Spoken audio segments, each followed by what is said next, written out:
further by controlling the equipment in Russia, you get the calls, you get the SMSs. So you get really practical information from that guy. You can answer the call. You can do even the dumb man in the middle, because you can spoof through SS7 the connection, saying it's really coming from that number.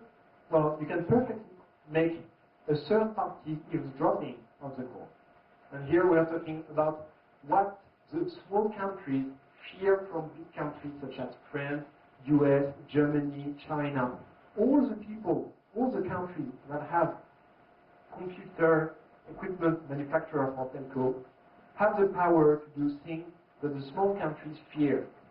So, for example, you have a small country like maybe, I don't know, Nigeria, that will fear that US or France or China take their whole telecom infrastructure down.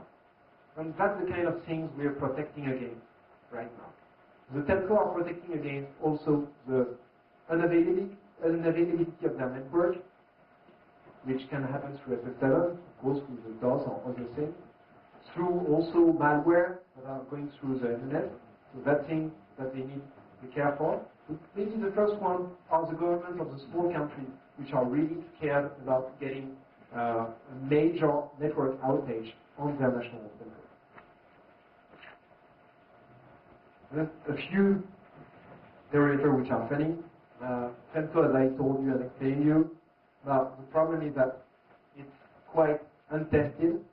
Even the new releases are better, but the thing is they're still lacking a security development life cycle on their product. So they can get help from companies who are basically finding vulnerabilities before the product are deployed. The thing also is that for the telco themselves, the thing is they are probably not protecting enough their IPsec tunnels. So the tunnel that goes straight into the core network is maybe not that well protected. And when you can inject through the IPsec tunnel what the node can do, you're exactly in place of a legitimate UMTS node into the radio network of the operator. So that's really bad.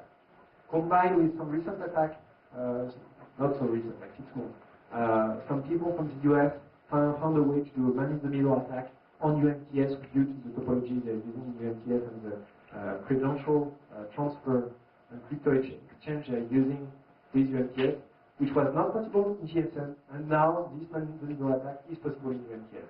So you see, more complex protocols mean more complex attacks that are possible. See, as I told you, that the explanation that I gave earlier about injecting SS7 traffic into the SIP messaging and getting that into SS7 cloud. So manual SS7 audit, when you want to get secure, that's going to be a problem. You need to automate things, and there's no open source products which are there. That's why we did what we did. Product testing is very important, and now for your customer in the telco, what's very important is to get into the process of having customer acceptance tests. So asking them, before you sign your purchase, have some engineer test the actual product. They are not really tested for security. Automated scan of SSL parameters at the last step. And some telco which are mature enough are getting to there, but we're in a space where ISS and Nexus and Qualys don't exist anymore or are just appearing. We're getting through our first customer for the SS7 scan or telecom security auditor. That's just the beginning. So this place is going to be developing, of course. The thing is, it's not even with the tools to answer correctly.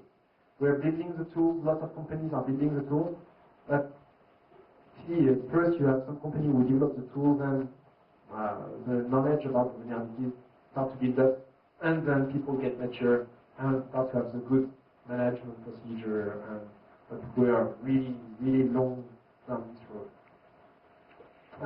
Little development on HTTP scan, better development on the SS7 cloud, visualization that we can do.